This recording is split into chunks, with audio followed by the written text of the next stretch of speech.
Memasuki tahun 2023, kita sudah mendengarkan firman Tuhan minggu yang pertama, yaitu Tuhan adalah gembalaku. Pengakuan ini dituliskan oleh pemazmur Daud sebagai pengakuan proklamasi tentang bagaimana cara pandang dia terhadap Tuhan. Ini juga dilatar belakangi oleh pengalaman pribadinya sebagai gembala yang bertanggung jawab. Maka pengalaman dia sebagai gembala yang bertanggung jawab, walaupun hanya menggembalakan kawanan kecil domba, dengan cara pandang dia kepada Tuhannya, dituliskan di dalam Mazmur Pasal 23, Tuhan adalah gembalaku, takkan kekurangan aku. Di dalam terjemahan King James mengatakan, Tuhan adalah gembalaku, aku tidak butuh apa-apa lagi. Saking percayanya dia, saking dia itu melihat Tuhan itu pemenuh kebutuhanku. Banyak orang yang haus akan pengakuan, maka dia mencari penampilan, mencari apa kata orang. Karena dia pengen mendapatkan kebutuhannya dipuaskan. Ya. Banyak orang yang menghabiskan waktunya untuk memuaskan hidupnya dengan berdosa. Karena dia jatuh di dalam dosa, terjebak, terjerat di dalam dosa. Tidak pernah terpuaskan. Karena dia kehilangan Sang Gembala Agung yang sebenarnya sudah dapat memenuhi semua kebutuhan. Di samping itu pemazmur Daud juga memberikan pengakuan, ia membaringkan aku di padang yang berumput hijau. Rumput tidak hanya dipakai sebagai makanan, tetapi saking berkelimpahannya, dia bersyukur karena rumput dijadikan tempat berbaring. Saudara, ini pengakuan yang luar biasa. Karena di Palestina jarang sekali ada rumput yang tebal yang sampai dijadikan tempat berbaring. Tapi Daud menggambarkan ini sebagai sebuah pengakuan. Di dalam Tuhan loh ada tempat perteduhan. Di dalam Tuhan dia bisa membaringkan, bisa beristirahat, bisa mengalami istirahat, bisa mengalami waktu yang indah. Karena banyak orang mengejar banyak hal sampai tidak bisa istirahat. Capek. Berlari dari kehidupan pada kehidupan yang lain. Capek. Tapi bersama Tuhan, Daud mengatakan, aku bisa istirahat. Dengan demikian, Daud mengatakan, ia menyegarkan jiwaku. Yang bisa menyegarkan jiwa kita itu adalah Tuhan. Karena Tuhan itu pencipta kita. Banyak orang mencari kesegaran dengan cara berbagai macam. Banyak orang mencari hiburan dengan berbagai macam. Tapi tidak pernah memuaskan. Dan dia mengatakan, ia menuntun aku ke jalan yang benar oleh karena namanya. Kenapa dikatakan oleh karena namanya? Karena hanya nama Tuhan yang bisa menjamin semua kebutuhan hidupnya dipenuhi. Saudara-saudara tidak usah terlalu mikir, kenapa aku tidak jadi konglomerat ya? Saudara kalau jadi konglomerat, belum tentu saudara lebih bahagia. Kenapa aku tidak bisa jadi dokter ya? Saudara kalau jadi dokter, belum tentu saudara bisa sebahagia sekarang. Ya. Saya ngamati dokter bedah dari pagi, bedah orang sampai jam 2. Langsung ganti, karena pasien udah banyak. Waduh, nggak pernah ada istirahat. Ya. Banyak orang yang pengen jadi pegawai bank. Waduh. Datang pagi pulang sore, pulang malam. Lalu kadang lihat yang lain, waduh itu Pak Tani kok bisa santai ya, bisa tengok-tengok. Banyak orang yang bisa, yang pengen jadi polisi. Waduh ketika ditugaskan di jalan raya mungkin panas lah. Ditugaskan menangkap penjahat mungkin, waduh risiko. Semua profesi apapun kalau tidak disyukuri, akhirnya apa? Membuat beban. Termasuk pelayanan. Kalau orang tidak mengerti esensi pelayanan, pelayanan bisa jadi beban. Tapi Daud mengatakan, wih aku bersama Tuhan loh. Bisa segar jiwaku. Menuntun aku ke jalan yang benar oleh karena namanya. Lalu ayat yang keempat. Sekalipun aku berjalan dalam kekelaman. Saudara, termasuk ketika Daud berjalan dalam kekelaman. Dia mengatakan, aku tidak takut bahaya. Sebab engkau besertaku, gadamu dan tongkatmu. Itulah yang menghibur aku. Sudah tahu, yang namanya Raja Wali, oleh elun, terbang sendiri. Raja Wali punya kebiasaan terbang tinggi mengatasi badai. Badainya di sini, dia di sini. Dia menari di atas badai. Kalau orang menjadikan Yesus sebagai gembala agung, Yesus menjadi sebagai pusat kehidupannya. Mau diterpa ombak apapun, badai apapun. Dia ngomong, terima kasih Tuhan. Oleh karena badai ini membuat saya kuat loh. Semakin badainya tinggi, semakin dia terbangnya tinggi loh. Semakin badainya tinggi, semakin terbangnya tinggi loh. Beda burung merit. Ada badai dia ndelesep. Ya, di dahan-dahan. Ya, di pelepah kepala. Ya. Ndelesep bagaimanapun juga, dia juga kena badai. Saudara, tahukah saudara, yang ketika saudara sekarang mengalami tekanan, saudara mengalami himpitan, sebenarnya itu adalah melatih otot saudara, melatih hidup saudara untuk lebih kuat. Tidak gampang mengeluh. Coba tanyakan kanan kirinya, kamu gampang mengeluh enggak? Coba tanya kanan kiri. Mengeluh, perengat-perengut, becuca-becucu, enggak bersyukur. Iya. Makanya khotbah Tuhan adalah gembalaku ini cocok ya untuk mengawali tahun 2023 ini. Amin.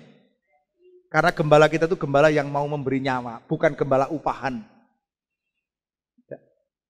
Orang dulu ini yang kaya, orang-orang yang punya kekayaan banyak ini nggak sempat menggembalakan dombanya. Makanya dia menyuruh gembala upahan menggembalakan. Gembala upahan ini kemarin saya terangkan. Seringkali kebanyakan curang. Gembalakan seminggu, 2 minggu, nanti pulang, wah diterkam serigala 1. Tersesat. Hilang 2. Waduh. Ya. Lalu akhirnya apa? Mati 2 gitu. Tidak jelas. Makanya gembala upahan itu di Alkitab tidak pernah dicatat sebagai orang yang dapat dipercaya. Bersaksi di pengadilan pun tidak boleh. Masuk bait suci tidak boleh. Gembala waktu itu benar-benar dianggap sebagai kaum yang benar-benar, wah ini nggak beres. Makanya yang luar biasa ketika Yesus datang, malaikat memberikan kabarnya itu kepada siapa? Gembala. Amin. Makanya ketika Yesus mengatakan, akulah gembala yang baik, khotbah saya minggu yang lalu. Waduh, orang Farisi bingung ini. Loh, gembala. Wong dia mengharapkan Mesias itu adalah raja kok. Model Daud, model Salomo yang pegang otoritas, yang punya kekuasaan, yang melebihi Persia, yang melebihi Nebukadnezar, memulihkan kerajaan Israel. Wah, enggak. Yesus datang ini bukan di dalam bingkai kerajaan politik, kerajaan yang sementara. Lihat saja sejarah dari dulu. Kerajaan Mesir, kerajaan Cina, semuanya lenyap. Tapi kerajaan yang didirikan Yesus adalah kerajaan yang tidak tergoncangkan sampai sekarang dan selama-lamanya. Amin. Makanya saudara, kalau saudara ngerti Tuhan adalah gembalaku, waduh luar biasa. Oke, sekarang kita akan belajar tentang gembala dan domba. Saya janji mau terangkan beda gembala dan kambing besok minggu depan lagi. Ya, karena saya ditaruh oleh Tuhan ya menjelaskan kepada jemaat kita tentang domba dan gembala. Perhatikan, orang beriman di dalam Alkitab sering disebut sebagai domba. Banyak kali digambarkan sebagai domba. Makanya hari ini kita belajar domba. Ya. Domba yang baik itu seperti apa?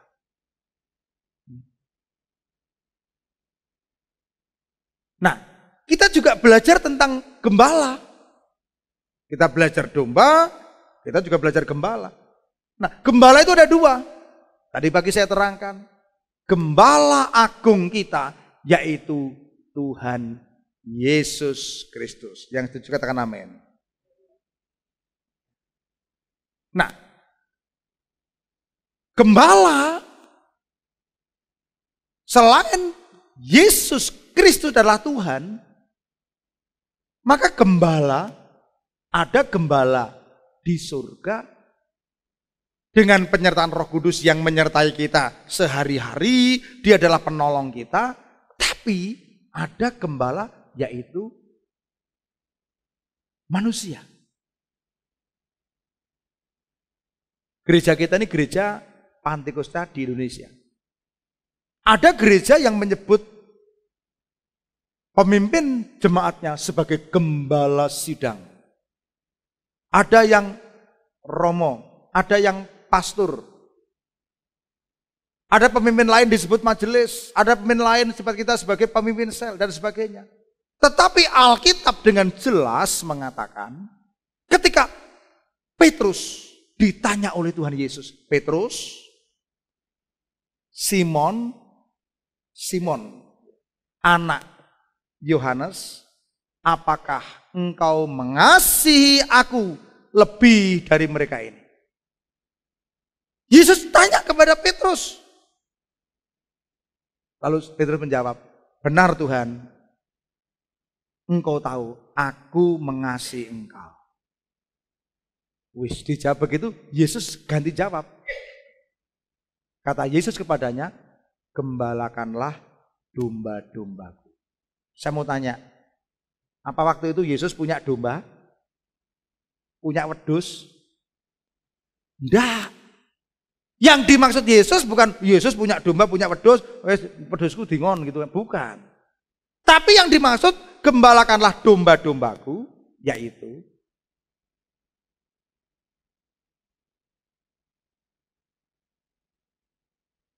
Yesus memberikan perintah kepada Petrus, gembalakanlah orang-orang percaya.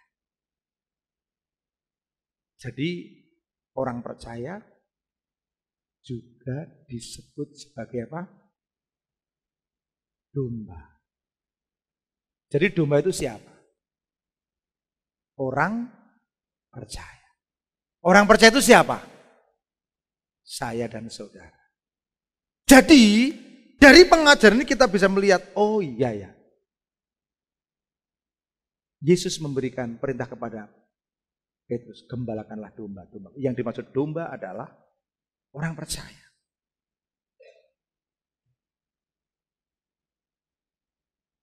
Makanya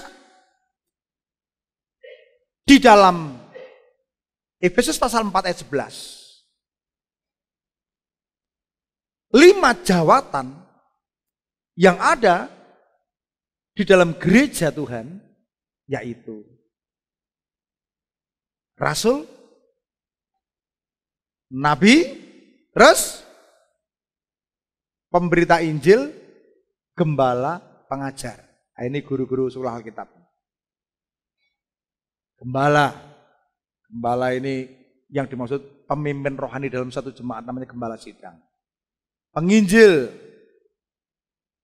nabi, dan rasul.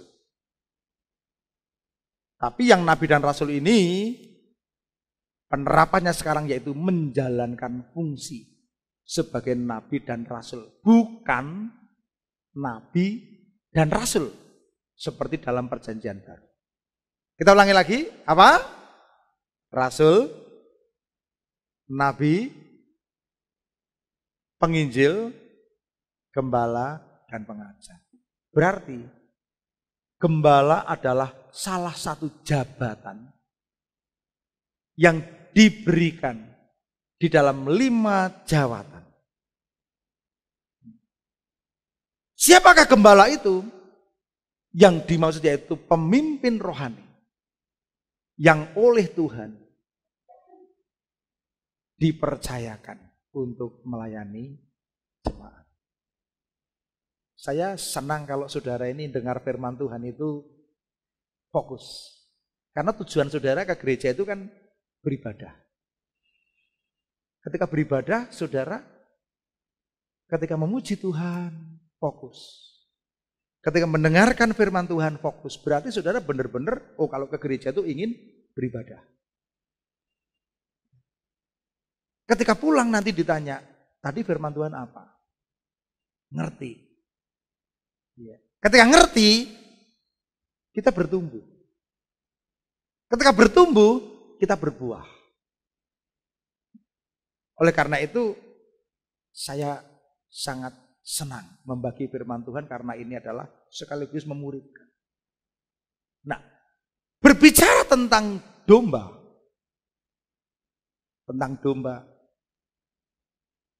Ada pertanyaan, mengapa domba itu memerlukan penggembalaan? Karena domba itu ada domba yang liar, ada domba yang diternak. Apakah ada domba yang liar? Oh ada. Alkitab pernah mencatat satu kejadian ketika Abraham mempersembahkan anaknya. Sudah siap anak satu-satunya. Iska.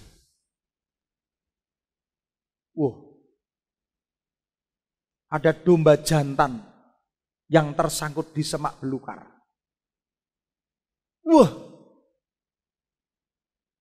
Tuhan menyediakan. Akhirnya dipakai sebagai ganti. Ini domba yang liar. Domba liar. Ya. Tapi ada domba yang dalam jumlah besar itu digembalakan, diternakkan. Kalau saudara lihat di dalam 2 Raja-Raja 3 ayat 4, Raja Moab itu pernah memberikan 200.000 domba kepada Israel. 1 Tawarin 5 ayat 21, Ruben itu pernah mengambil 250.000 domba dari Ismail. Luar biasa. 1 Raja-Raja 6 ayat 63, Salomo mengorbankan 120.000 untuk mentahbiskan Ka'bah atau bait suci. Jumlah yang sangat besar. Makanya kita percaya bahwa memang zaman dulu ada domba liar, ada domba yang digembalakan. Sekarang pun masih ada. Nah, mengapa domba itu perlu digembalakan? Ada 5 alasan. Yang pertama, karena domba itu tidak pandai mencari makanan sendiri.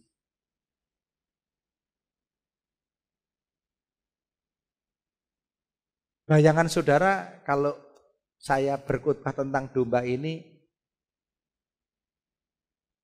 pasti adalah seperti di sini.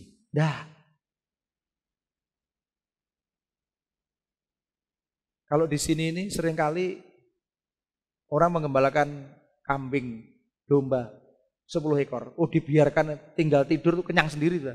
Rumputnya banyak, mangan tandur, mangan pari gitu udah. Kesempatannya banyak. Kalau di sana nggak seperti itu. Makanya tidak banyak makanan. Harus dicarikan tempat makanan.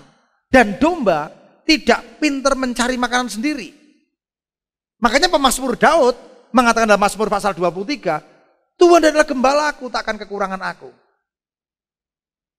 Ia membaringkan aku di padang yang berumput hijau. Artinya ia membimbing, membaringkan, ia menuntun. Artinya apa?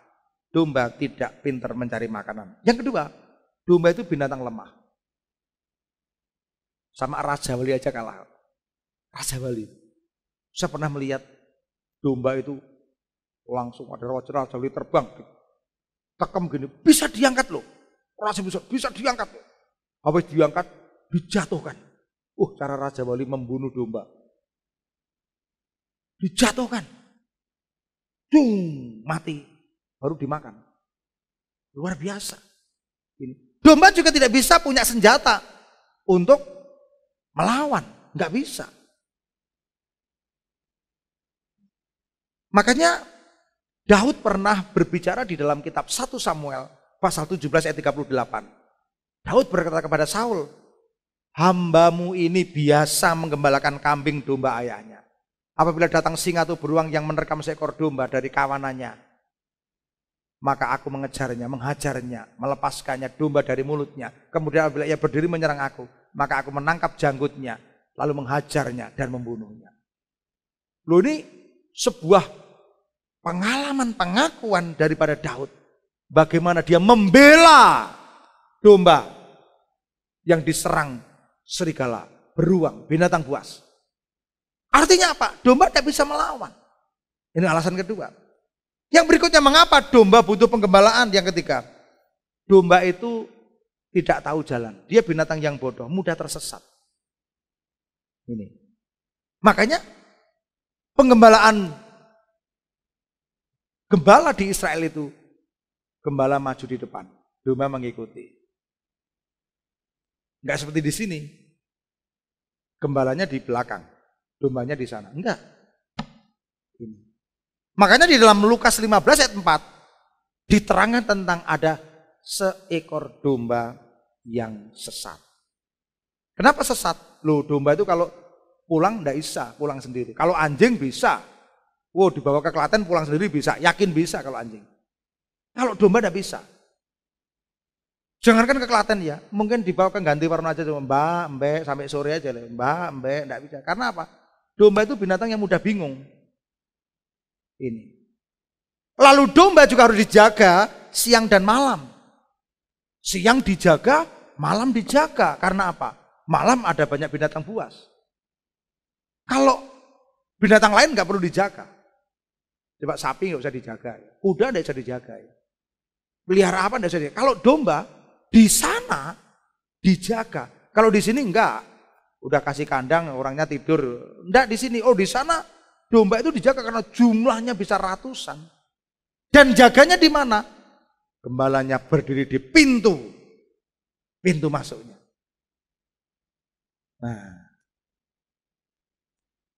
buktinya di mana? Di Lukas 2 ayat 8. Ketika Yesus lahir, malaikat datang. Di Alkitab diterangkan, di situ ada gembala yang tinggal di padang menjaga kawanan ternak mereka pada waktu malam. Oh, berarti dijaga. Yang terakhir, domba tidak bisa dihalau cepat-cepat. Oh, cepat-cepat tidak bisa, mati. Ya, ketika Yakub ketemu Esau ngomong, ayo dek, aku di depan kamu ikuti. Oh, jangan, aku tidak bisa cepat ini. Karena banyak dari domba yang baru menyusui, kambing, karena ceritanya Yakub itu kan menemui kakaknya. Setelah sekian lama tidak ketemu. Takut dibunuh. Akhirnya dia bergumul dengan malaikat. Sampai kakinya terpelecok. Sampai dia bawa ratusan, bahkan ribuan binatang untuk dipersembahkan pada kakaknya. Biar kakaknya marah. Tidak taunya kakaknya juga kaya. Kakaknya ngomong gini, wah untuk apa kamu bawa gitu? Enggak usah lah. Aku udah maafkan kamu kok. Ya. Makanya cara Yakub dan Esau ini cara yang banyak dipakai di dunia ini. Kalau salah mau datang sama orang, bawa besek, ya bawa pemberian, gitu kan. Oh, ini bagus nih. Ternyata berhasil kok gitu kan. Ini nebus dosa, gitu. Iya. Saya seumur-umur belum pernah main-main romantis gitu sama wanita. Saya dari kecil TK sampai lulus sarjana belum pernah punya pacar. Ketika lulus sarjana saya cuma ngomong, Tuhan saya butuh pasangan hidup. Ketemu Bu Yuli tahun 87. Ketemu saya cuma ngomong, 92 saya nikahi. Dia bingung nih. Waduh, bingung nih. Suatu saat saya salah sama dia. Saya masih ingat, karena salah saya bawa bunga. Saya bawa bunga. Satu buku Walter Tropis judulnya Kau Permata Hatiku. Saya belum pernah romantis ya. Oh, dia ingat terus, oh, dulu bawa bunga tuh dulu. Iya. Nah, saudara, Yakub pun begitu. Makanya kita tulis, coba lihat, kalau domba itu binatang lemah tidak bisa dihalau cepat. Kuda bisa, wah negar bisa ya. Kuda tidak bisa, kalau domba tidak bisa. Makanya butuh penggembalaan. Coba lihat Kejadian 13 ayat 3, Kejadian 33 ayat 13. Tuanku maklum bahwa anak-anak ini masih kurang kuat. Ini anak-anak yang baru melahirkan, ya, anak-anak domba. Dan bahwa beserta aku ada kambing dan domba, lembu, sapi yang masih menyusui. Dia membawa anak-anak kecil, anak-anaknya belum kuat, kambing, domba, sapi masih menyusui. Jika diburu-buru 1 hari saja, maka seluruh kumpulan binatang ini akan mati. Berarti domba itu binatang yang lemah. Saya ulangi lagi. Kenapa domba butuh digembalakan? Yang pertama tadi apa? Domba tidak bisa mencari makanan sendiri. Yang kedua, binatang lemah. Yang ketiga, tidak tahu jalan, mudah tersesat. Ya, yang keempat, siang malam harus dijaga gembala. Yang kelima, tidak bisa dihalau cepat-cepat. Makanya domba butuh penggembalaan. Kalau luka tidak bisa merawat sendiri. Nah, makanya domba butuh digembalakan. Kalau kita bicara tentang domba adalah orang percaya, domba adalah jemaat, maka Tuhan menetapkan pola di dalam pelayanan gereja. Dia berikan pesan pada Petrus, kalau engkau mengasihi aku, gembalakanlah domba-domba. Berarti ada penggembalaan. Saya dulu senang melayani Tuhan, tapi yang namanya jadi gembala tidak mau. Aku mikir gini, urip pisan kok ngurusi uang gitu kan. Ngapain gitu kan. Urip pisan kok ngurusi gereja gitu kan. Saya nggak mau. Ya. Karena saya belum terpanggil. Saya senang melayani Tuhan. Saya senang memuridkan, saya senang mengajar remaja, mengajar sekolah minggu, senang. Tapi kalau menjadi gembala, ngurusi orang kok diurusi gitu kan. Ya sulit ya. Itu pikiran saya. Tapi ternyata, setelah saya tahu, panggilan penggembalaan, melayani Tuhan, melayani gereja Tuhan, adalah panggilan yang tertinggi. Ya. Dulu saya sarjana UNS lulus tahun 87. Pas saya pamit keluar, pas teman-teman itu pada diangkat jadi pegawai negeri. Karena dulu ada guru bantu dan saya ranking 1. Saya paling memenuhi syarat untuk diangkat jadi pegawai negeri waktu itu. Saya tahu pasti kalau saya diem saja bertahan, udah pasti pegawai negeri. Apalagi itu junior saya pada pegawai negeri. Saya belum pernah melamar pegawai negeri. Dan kalau saya bayangkan, kalau saya pegawai negeri, kemarin saya reuni dengan teman-teman saya yang semea. Waduh, kalau saya pegawai negeri udahlah, hanya pensiun biasa. Tapi karena saya melayani Tuhan, Tuhan bawa saya kepada satu pengalaman yang indah-indah dan maha indah. Ya, coba bayangkan, kalau saya hanya pegawai negeri 3A gitu, lulusan sarjana gitu, ngapain? Apakah bisa saya keliling dunia? Nggak mungkin. Apa saya bisa mission trip di Korea gitu kan? Saya bisa, banyak satu perjalanan yang indah, bukan indahnya ya. Tapi saya, cuma seperti itulah. Ngajar, pensiun. Kemarin saya reuni agak GR dikit. Di antara 12 yang reuni, ternyata saya masih paling ganteng, ya, paling muda ya. Ini yang lain-lain sudah tua itu. Bener. Mbak Karni kemarin ikut saya. Mana Mbak Karni ada nggak? Ayo Mbak Karni ikut, karena Mbak Karni itu teman saya satu kelas di Semea dulu. Saya belum sehat, ayo sehat ya. Saya boncengan. Saudara, makanya ketika saya terpanggil untuk menggembalakan, panggilan itu bagi saya adalah panggilan yang luar biasa. Apalagi saya ngama Tuhan. Tuhan, kalau saya dilantik jadi gembala, saya mau seperti Salomo. Tuhan jawab, maksudmu apa? 4 tahun aku mau dirikan bait suci. Iya. Salomo 4 tahun langsung bangun bait suci. Walaupun dia udah dipersiapkan oleh Daud ayahnya. Tapi Tuhan kasih waktu. Ya, tepat. Ya, saya dilantik 2013. Saya ngomong, sebelum bangun gereja, harus bangun tempat untuk ibadah. Jadi kita bangun 2 kali. Bangun youth center dulu. Baru ibadah kita. Baru di sini bisa dirobohkan. Kalau hanya sekedar, langsung aja robohkan. Kita ibadah di mana? Mau di lapangan. Tuhan kasih tuntunan. Tepat. Saya bersyukur. Makanya begini saudara. Panggilan sebagai pemimpin sel, panggilan menggembalakan anak-anak, mementor, itu panggilan yang luar biasa. Makanya komsel itu harus terus digenjot. Saudara kalau diberi kesempatan untuk menjadi pemimpin sel, nikmati aja. Bagi orang yang sosio emosinya belum begitu bertumbuh, mudah sensi, mudah tersinggung, mudah baper, sudah akan nikmati. Tapi kalau sudah nikmati, nikmati aja. Itu sebagai sarana kita untuk bertumbuh. Nikmati aja. Makanya di PPA itu ada tujuan sosio emosi. Anak-anak PPA dilatih ya. Kalau kamu punya tujuan sosio emosi berarti apa? Kamu mesti punya keterampilan untuk apa? Berhubungan sehat dengan orang. Salah minta maaf. Ya. Jutaan mudah berdamai. Iya. Komunikasi. Khususnya emosi. Tidak mudah tersinggung, tidak usah baper.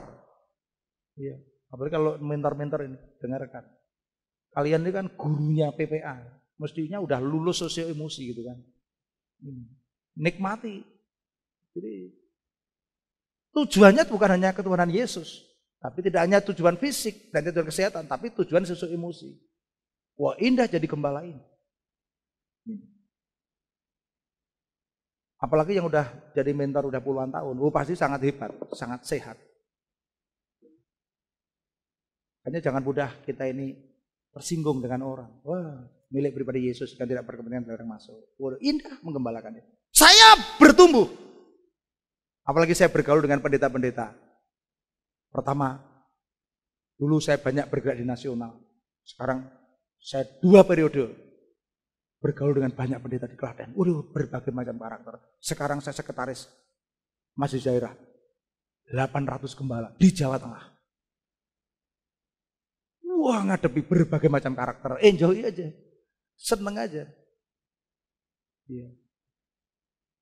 Kemarin mau ke Bali, event besar. Cuma mau doa makan saja kayak. Ayo sing nom dewe doa. Wah, yang ngomong gitu ini sahabat saya di Karanganyar, rambutnya putih-putih. Ayo sing nom dewe doa. Ayo pamit doa. Iki ngetokke KTP sik iki. Iki masalah iki. Maksudnya gimana? Sing tuwa iki janjane sapa gitu kan. Masalah tua rebutan tua pendeta-pendeta. Tokke KTP. Ternyata masih tua saya 3 tahun gitu kan. Ayo, kowe doa. Ngomong Pak D ya. Ya guyon tapi kadang-kadang sensi juga ya. Indah saudara. Nah sekarang begini, kita lihat banyak domba, jemaat, orang percaya.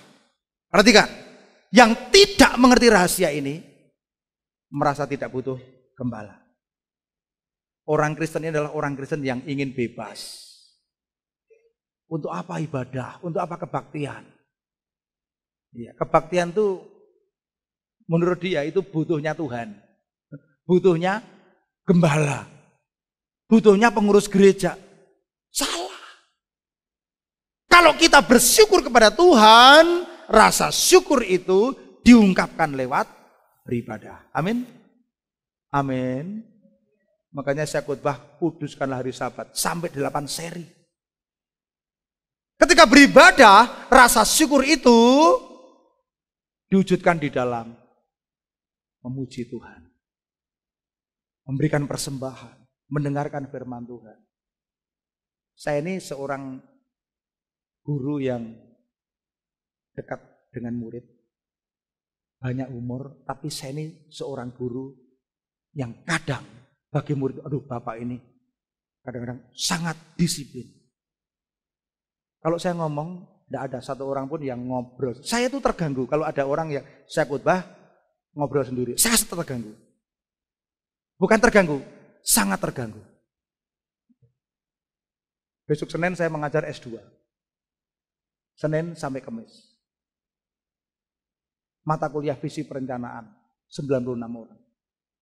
Saya ngomong dengan kampus, kalau saya ngajar S1 ya S1 aja. Enggak usah S2. Ternyata Pak Ketua dan para waket tengok Bu Yuli, wah nih para pemimpin semua ini. Tengok Bu Yuli. Habis itu pamitan, ya. Pergi, telepon. Pak Mit, saya bawa surat untuk Bapak, ketinggalan, mau tak serahkan. Oh iya. Wah, saya ke sana. Dia enggak ngomong apa, enggak taunya apa. SK, ngajar S2, ya Tuhan. Saya bimbing tesis. Saya ini sebenarnya jalan-jalan kalau pagi. Renang sama Pak Parjo gitu kan. Saya enggak butuh yang rumit-rumit. Bener. Saya enggak senang. Kalau yang lain, wah dikasih tanggung jawab. Mata kuliah lagi, ngajar, waduh seneng ya, apalagi kaprodi saya. Udah kaprodinya PNW, aku udah kaprodi, udah PTN, suara apa seneng aku gitu. Saya seneng itu yang santai-santai. Ya. Bukan karena saya pengen santai, tapi udah terlalu banyak. Tapi enggak apa-apa, Tuhan panggil saya tidak hanya jadi gembala, tapi juga jadi pengajar. Saya pengen hidup saya maksimal. Tapi ada orang yang disebut sebagai domba, pengen bebas. Tidak butuh gembala, tidak mau digembalakan. Waduh, ini seperti kota besar. Ngeri di kota besar itu.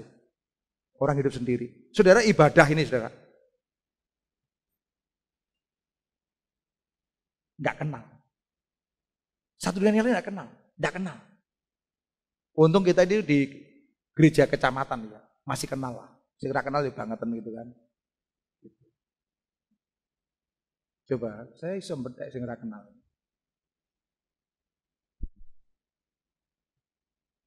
Oh kenal semua kalau ini. Kenal ya, nggak ada yang jejer yang asing gitu, nggak ada ya. Apalagi kalau di desa ini seringkali tempat tidur itu di anu Pak. Iya Pak. Seperti di bon gitu, nggonku gitu kan. Saya yang nita nih orang itu kalau duduk ya di situ terus ya. Ya situ aja, udah hafalannya di situ aja, waduh. Yang merasa ketawa, tapi sebenarnya tidak itu ya. Saya mau kasih tahu ya, seorang percaya hidupnya itu di dalam persekutuan orang percaya pasti butuh gembala. Coba kalau lahir, baru lahir aja ya, Pak puji Tuhan lahir, waduh Pak Gembala tilik itu. Didoakan. Loh, baru lahir aja ya, butuh gembala ya. Habis itu diserahkan, didoakan. Ada masalah, didoakan. Saya kemarin doakan 2 orang ya. Mbak Lia ini kan operasi. Anaknya Pak Sumino. Anak Juan sakit. Saya nggak bisa datang karena ada saya doakan Juan. Terima kasih Pak Pendeta. Ya. Nanti sebentar lagi Ino nyusul, Pak, saya mau masuk bimbingan. Bimbingan apa? Bimbingan nikah. Lo mau nikah aja butuh gembala kok. Pas Ino ngomong gitu, paginya, sorenya Adi juga ngomong, Pak D, saya juga ikut bimbingan. Wah, lah kok, wah ini kok banyak ini. Biasanya kalau Desember tuh 4 gitu kan. 4 gitu. Habis itu sorenya Mas Yuri nemu saya. Pak Mit, saya juga butuh bimbingan. Waduh, pinter 3. Mas Yuri kan guyu loh Mas. Aku ngelucu orang guyu. Iya. Iya. Lo mau nikah aja butuh bimbingan. Sampai 10 kali dibimbing. Dinikahkan. Punya anak lagi didoakan. Ya. Terus sampai akhir ku menutup mata. Kira-kira butuh gembala enggak? Butuh. Mau dikuburkan sama ustadz? Ya. Iyalah. Sudah mati. Seminggu aja masih butuh gembala. Pak, ucapan syukur 7 hari, lah udah mati masih butuh gembala. Sudah mati 1000 hari masih butuh gembala. Lo wes mati butuh gembala lo. Ini. Coba kamu ngomong, sesuk wes mati butuh gembala lo. Iyalah, renungkan, bayangkan itu kan. Ini. Siapa yang besok pasti mati angkat tangan? Oh iya Mbak Santi hidup terus ya. Susah, udah keriput-keriput hidup terus itu kan. Iya.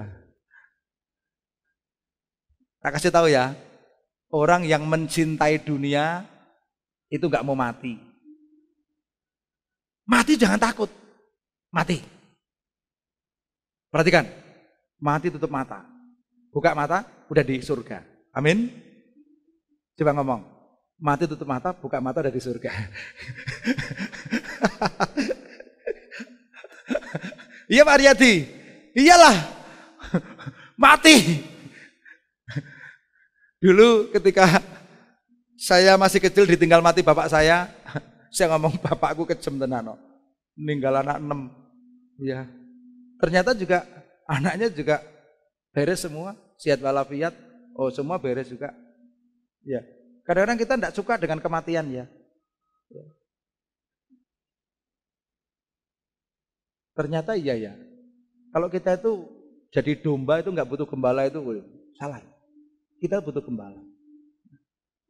Saudara, makanya begini, ciri domba yang manis, nah ini mengenal suara gembala agung.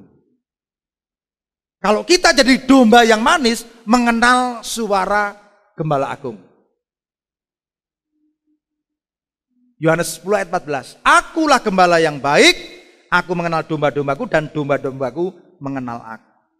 Kita harus mengenal suara gembala agung lewat firman Tuhan, lewat persekutuan kita dengan Tuhan. Intim, Tuhan bicara, kita mendengarkan. Supaya kita mengerti kehendak Allah. Makanya Efesus 5 ayat 17 dikatakan, sebab itu janganlah kamu bodoh. Usahakanlah supaya kamu mengerti kehendak Allah. Karena kalau domba tidak mengenal suara gembalanya, perhatikan.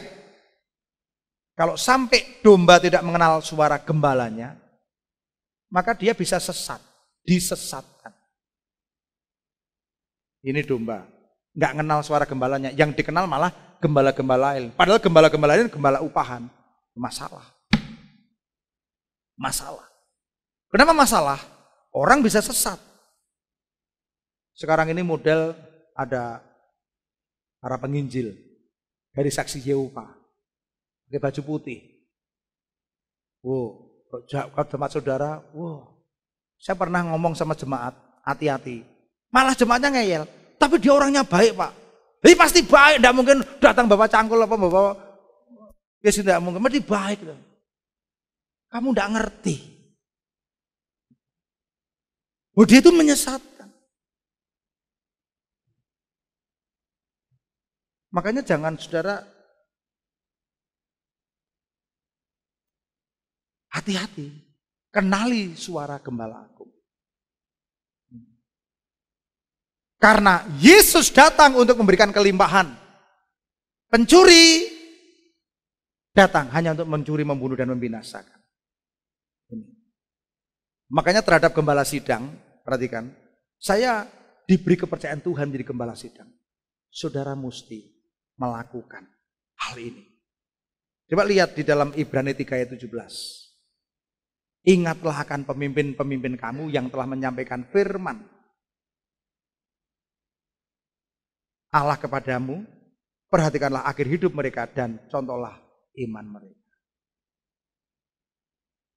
Artinya gini, saudara punya pemimpin rohani, gembala sidang. Dalam hal ini adalah saya yang ditunjuk oleh Tuhan.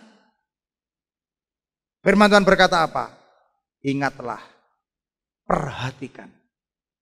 Saya berusaha memberikan contoh yang baik, walaupun saya tidak sempurna. Tadi saya datang, sama mama, "Mah, aku mau rebahan sebentar, 10 menit aja, Mah." Udah jam sekian, "Enggak, aku mau rebahan." Sangat capek. Dari ibadah pagi sampai ini tadi, belum istirahat sama sekali. Tapi kadang-kadang untuk, waduh nanti kalau saya rebahan dulu. Ami, sini, 1 menit aja. Aku telat, Mas, 1 menit. Ami pergi.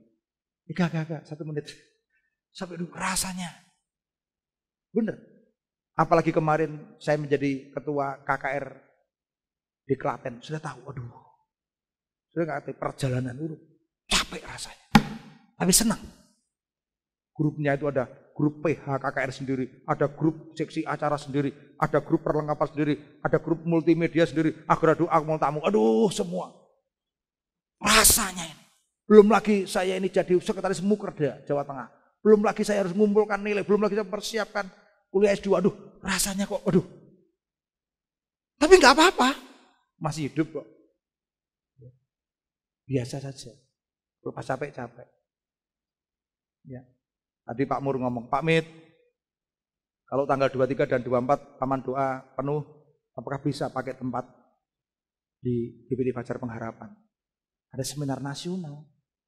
Pak Mur nyanggupi di Taman Doa, nggak cukup." Waduh, 23, 24. Saya seandainya di sini dipakai pun saya nggak bisa ikut. Kemarin hari Sabtu, pada ibadah Natal Seboyolali, Klaten penuh 275. Jumatnya saya pembubaran panitia. Habis pembubaran panitia, waduh Pak Tasno kecelakaan kemarin belum sempat jenguk. Habis itu ayo langsung ke Natal GBI karena di sana sambutan. Saudara, ya memang capek, tapi saya senang. Makanya ayat yang kedua dari Ibrani pasal 13 ayat 17. Yuk baca bersama-sama. 2, 3. Taatilah pemimpin-pemimpinmu dan tunduklah kepada mereka, sebab mereka berjaga-jaga atas jiwamu sebagai orang-orang yang harus bertanggung jawab atasnya. Dengan jalan itu mereka akan melakukannya dengan gembira, bukan dengan keluh kesah, sebab hal itu tidak akan membawa keuntungan bagimu. Firman Tuhan mengajarkan apa? Di dalam bagian lain dikatakan, taati pemimpinmu, hormati pemimpinmu. Ya, bukan berarti nanti kalau ketemu, lah ngopo? Katanya suruh menghormati, bukan begitu ya. Artinya tunduk dan taat. Ya, kalau domba itu makan rumputnya merumput. Domba itu rendah hati. Kalau kambing, waduh manjat-manjat itu.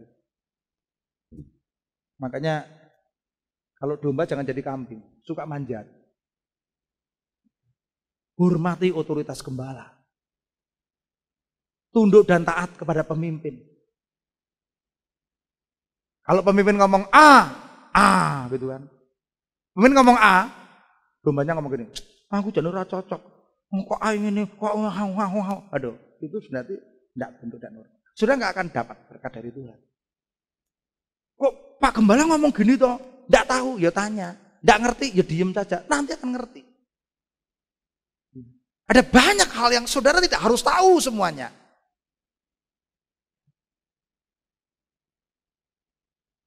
Tapi firman Tuhan hanya katakan di dalam bagian lain, pemimpin-pemimpin, gembala-gembala yang baik pimpinannya harus dihormati 2 kali lipat. Saya belum pernah khotbahkan ini secara khusus. Tapi saya mau kasih tahu, dengan gembala harus hormat. Walaupun di sini nggak ada yang nggak hormat, nggak ada. Saya juga bukan nyuruh-nyuruh, tapi ini firman Tuhan. Ya. Harun dan Miriam pernah suatu kali dia tidak tunduk dan taat kepada otoritas, yaitu Musa. Akhirnya dia kena kusta.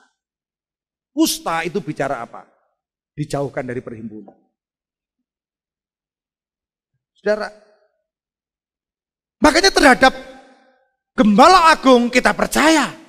Terima kasih Tuhan Gembala. Terhadap gembala, yaitu manusia, gembala sidang, sikap hatinya jangan suka melawan. Jangan suka mengata-ngatai. Dosanya Harun dan Miriam hanya ngata-ngatai loh. Oh, dia tidak mukul, dia tidak bandem batu loh. Hanya mengata-ngatai loh. Saudara pikir saudara mengata-ngatai, tidak tahu ya, tidak tahu gembalanya. Tapi Tuhan tahu. Makanya harus hormat. Ya, saya tidak minta dihormati, ini pengajaran firman Tuhan. Dan sikap saudara harus penuh pengampunan. Gembala saudara itu bukan orang yang sempurna. Saya bukan orang yang sempurna. Benar. Saya masih punya banyak kelemahan, tetapi tidak ada seorang pun gembala di dunia yang sempurna. Saya berusaha untuk menjadi pemimpin yang baik. Tetapi masih ada kelemahan. Saudara dikasih Tuhan. Domba yang baik itu cirinya, yang pertama tadi apa? Mengenal suara gembala agung. Yang kedua, tunduk hormat kepada gembala di dunia itu gembala sidang. Yang ketiga, tinggal dalam kandang yang tetap. Tidak ada satu gereja yang sempurna, nggak ada. Coba saudara cari gereja dimanapun, nggak ada yang sempurna. Ya.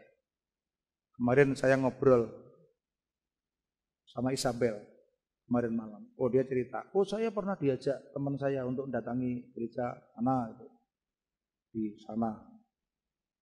Karena udah biasa ya lihat musik seperti ini, suasana gini. Kok kayak aneh ya Pak? Nah, suatu saat saudara perlu ya, ini dibagi-bagi. Kita minggu sore nggak ada ibadah, ini mendatangi ini gereja di Kemalang, ini yang di Karangnongko, yang ini datang saja.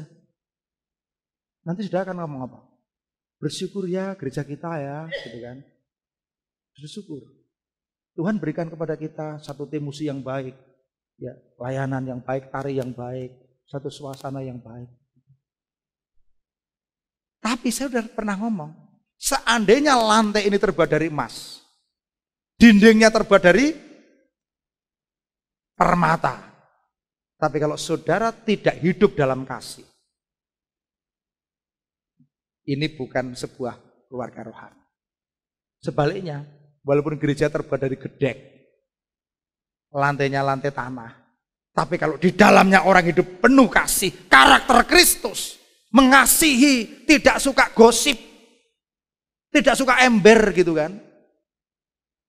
Saling mengasihi, ya, saling menyayangi. Saya tahu di sini nggak ada yang gosip. Amin.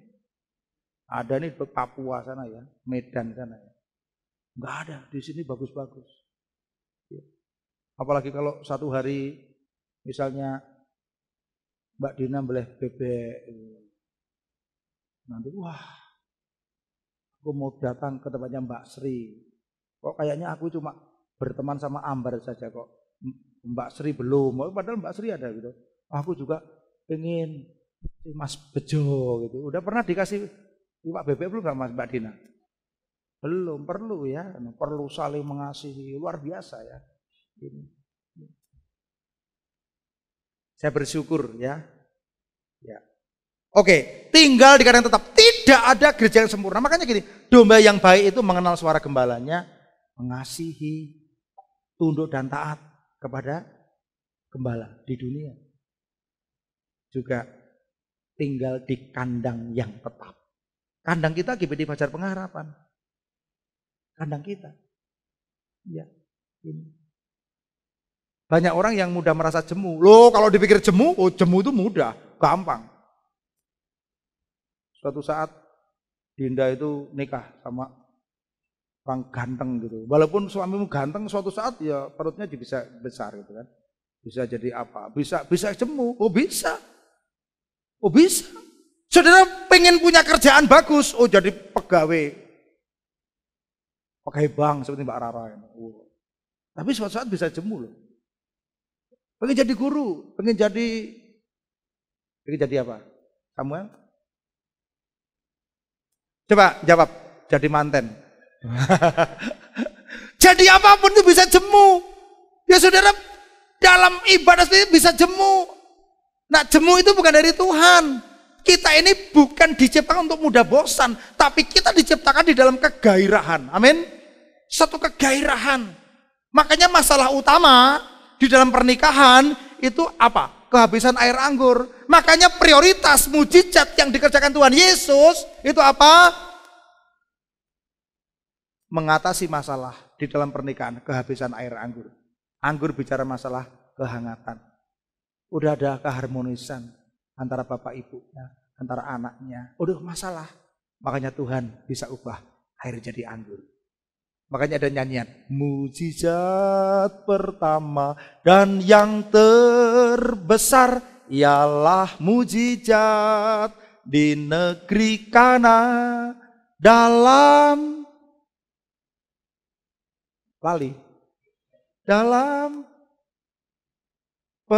pesta pernikahan yang mengalami kehabisan air anggur. Air anggur baru dia ciptakan. Wah, ini luar biasa.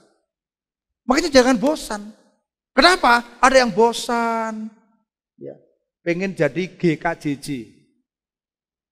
Gereja Kristen jalan-jalan. Jangan. Ya. Amin. Kalau di Manado itu gereja itu per RW ada gereja. Percaya enggak? Per RW ada gereja loh. Ya, Solo itu juga termasuk banyak loh, per gang gereja. Kalau di gereja kita tuh sewedi itu cuma 8. Nah, orang pindah itu udah, ketero banget itu kan. Kalau di kota besar, orang enggak jelas. Papanya mati, itu jam 9 doakan dari gereja sana. Ibadah lagi jam 11 dari gereja sana. Udah jadi bingung gitu kan. Udah biasa. Makanya untuk jadi domba yang baik, tinggallah dalam kandang yang tetap. Amin. Ini. Yang keempat terakhir, ikutlah di belakang gembala. Coba Yohanes 10 ayat 4. Firman Tuhan berkata, jika semua dombanya telah dibawanya keluar, ia berjalan di depan mereka dan domba itu mengikuti suaranya. Yohanes 10 ayat 27, domba-dombaku mendengarkan suaraku dan aku mengenal mereka dan mereka mengikut aku. Nah, kita ngikut Tuhan Yesus, Gembala Agung. Di gereja, Tuhan Yesus sebagai Gembala Agung memberikan otoritas kepada Gembala Sidang. Gembala Sidang jalan, saudara ngikuti. Itu luar biasa. Pasti akan menjadi gereja yang diberkati Tuhan.